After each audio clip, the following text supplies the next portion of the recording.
Yeah, how's it going, ladies and gents, boys and girls, and I don't know any other whoever else is watching out there. My name's Keegan, and if you haven't seen any of my videos before, but anyways, this is going to be a new video that I wanted to start it up, or new video series I want to start up. I'm going to name it "Poning with Paranoid." As you guys know, Paranoid Pinoy is one of the most beastie people you ever watch, and he has super entertaining gameplay, which it's fun for people to watch, and it's fun for me to commentate over, in my opinion. So let's get the best of both worlds. Because he doesn't have an HTP VR, and because he's pretty shy, I'll record for it. I'll commentate over it, and you guys have something cool to watch. And if you don't like to listen to me commentate, that's cool. Just mute me and watch it, because it's fantastic gameplay.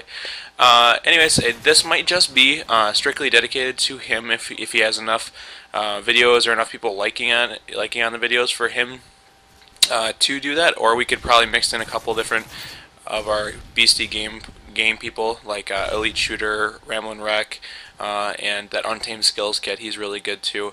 But anyways, I think these are going to be more just random commentaries over it, as opposed to anything dedicated to the clan operations thing. Just because we don't want to be known as only, I guess, the clan that's going to be giving that. I mean, I feel I'm an okay commentator, and possibly you guys might want to watch some commentaries, hear some of my stories and whatnot. So today I wanted to talk about actually when I started gaming, and when what did I actually started gaming with. For me, my first console that I ever owned, I got as a Christmas present, I believe, and it was the Super Nintendo. That wasn't the oldest console that I ever played. I've played the Sega Genesis. This is a regular. I think there's a regular. The Sega Genesis and the original Sega. But I played both of them, and I also played the Atari, which Pong is awesome on there, as well as a couple other games.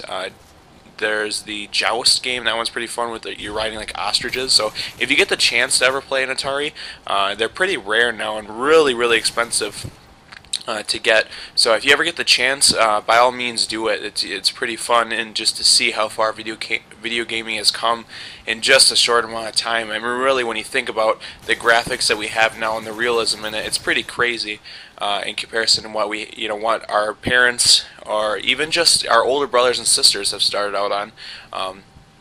But enough of that. Then I kind of got, that was where I originally started, and I remember playing like Teenage Mutant Ninja Turtles, a lot of Mario games on there, and then the next biggest thing I got was a Nintendo 64, and I kind of got that when it was more newer out. It was another Christmas present as well, and me and my brothers played the shit out of it. Like if you guys ever had the Nintendo 64, that was one of the first consoles that had the joysticks on it, and we would just wear those things right down. Like we had the Nintendo 64 for so long. Like we were playing ours while everyone else had PS2s. Finally, when that broke or just overheated, we got done with it.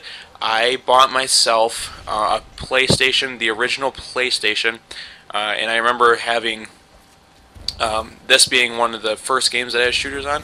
I was introduced to first-person shooters in James Bond on the Nintendo 64, and I played the shit out of that. But then there was the Toy Soldiers on the original PlayStation, and I played that a lot as well. That was probably one of the first things that I did a lot of missions on as well, was in first-person shooter games and the story modes. But it was a little bit too much for my young brain to handle, and I probably, I really want to get very far in the story modes.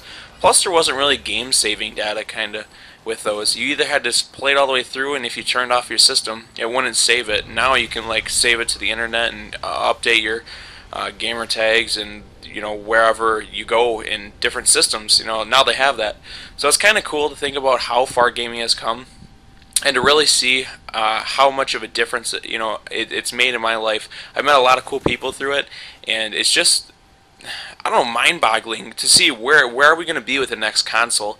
It should just be a couple of years and we're going to be coming out with something new, and usually each console kind of rivals like a decent gaming PC at the time. So I mean, now gaming PCs, these things are ridiculous, so I can only imagine what the price point of some of these consoles are going to be and just how advanced they're going to be. But I'm excited, and I'm going to pay for it, because at least now I have a job and I can get them on release date. So I'll be one of those idiots standing in line and probably punching a little kid out for getting it before they do. So I hope you guys enjoyed the gameplay. 47-0 with Assault Moab. Thanks for watching, guys. Have a great day.